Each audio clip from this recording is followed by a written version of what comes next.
Good morning. You're watching Breakfast with Bronsen, where we talk about faith,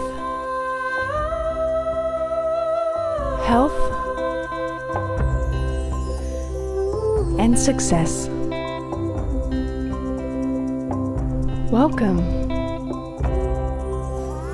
Good morning, and welcome to Breakfast with Bronsen. I'm here in London, England, having a great cup of tea with Minter Dial. Good morning, Minter. Good morning, Bronsen. Thank you for being on Breakfast with Bronsen. My pleasure. Minter Dial is a film producer, and you made a film called The Last Ring Home. I did indeed. Tell me about it. So, The Last Ring Home is a story of discovery, a story of self-discovery. And at its heart, and the leitmotif that pieces it all together, is this Annapolis Academy ring that belonged to my grandfather. He was a lieutenant in the United States Navy, graduated from Annapolis in 1932. And this ring was one of the most precious things he ever had. He goes to war, becomes a prisoner of war, and ultimately gets killed. And then starts this magical story, this ring, that travels 40,000 miles, changes hands 6 times, gets found, lost, found again, stolen, and more, over a period of 17 years. And that's what the story's about. What makes you want to share this film with everyone? What's that driving factor? The thing that drives me is to have this story be told and listened to and heard by others and move them to maybe discover and look for their own journey, their own past, and find out their own meaning. And that's what moves me. Tell me about this journey that you've been on to make this movie. In the end of the day, I had no idea what I was getting myself in for. Out of the blue, I got this telephone call. This is 1991. This woman says, "Can I speak to Nathaniel Ninjadile?" I said, "This is he." And she said, "You sound a bit young." Of course, she was looking for my grandfather and not me. So there I was, explaining to her that my grandfather died 60 years before. And just before she hung up, I said, "Hey, excuse me, why are you trying to find my grandfather?" She said, "Well, I wanted to invite him to his high school reunion. He graduated in 1928 from the Western School." So you actually know people who knew him back then? She said, "Yes, I do." So she connected me with 9 people, and that's how the whole story began. But at the beginning, I had no idea where it was going to go. I just captured the information, and little by little, I met 130 people who, of course, I had to go out, seek, allow them to accept me, to talk to me, and I captured the stories and the recollections that they had of my grandfather and my grandmother back 60 years ago. I've noticed that this film has gotten many awards. Tell us about these awards that it has won. Well, so of course, first-time filmmaker, I had no idea about this whole universe of film festivals. And there I was, I got selected by the South Carolina Film Festival, the South Carolina International Film Festival. And that was amazing. And then I got invited to the Charleston International Film Festival. And the Charleston International Film Festival, I actually had time and I managed to go. And there we were at the awards ceremony, and I was just loving the fact that I was surrounded by filmmakers who had animated by this need to tell stories.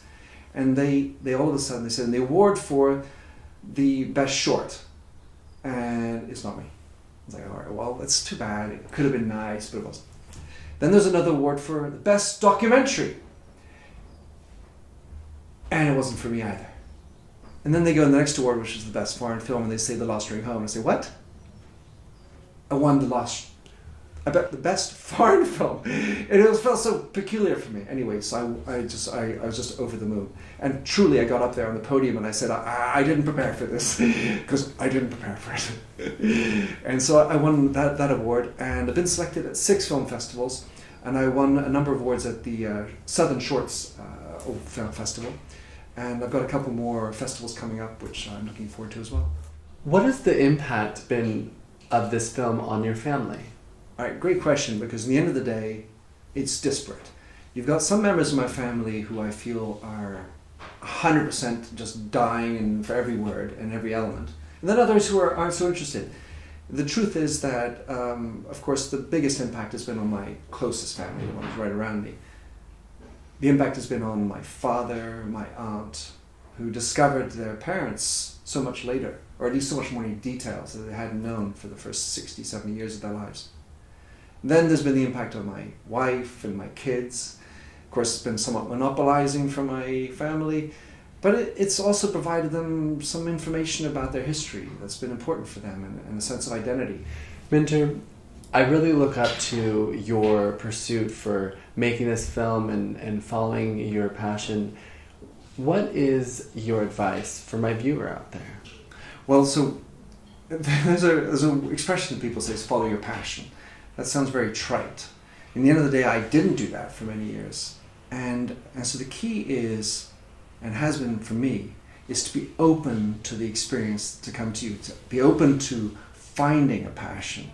In the end of the day, this story landed in my lap, and I could have closed it and walked on. I'm 52 years old, and The Last Ring Home has been with me for 25 of my years. And what I found is that the journey that I've been on has provided me with endless amounts of energy, and it's provided me with meaningfulness. And then what I say is follow your north, make that be your North Star, and then what happens is that you find that everything you do around it gives you energy, and it just takes you to another plane. That's what I have enjoyed for the 25 years that I've been on this journey, following my north. Minter, where can my viewer find this film, The Last Ring Home? Right, well, so the tricky part is I don't have distribution around the whole world. It's been available on History Channel in Australia and New Zealand, on American Public Television and PBS in North America. For now, the trailer is available everywhere on YouTube. And for everybody, the book, whether it's in an audio version, an ebook, or hardcover, is available everywhere thanks to different e-tailers, notably Amazon. Thank you very much, Minter. It's been inspirational, to say the least, to have seen the video, to have been able to have this interview, and I really hope for all of you, you'll go out there and find The Last Ring Home, whether online or watch it on your PBS station. And thank you very much for having me here. I've enjoyed the journey.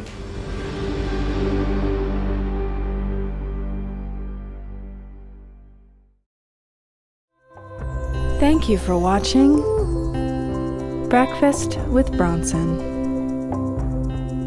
Have a blessed day.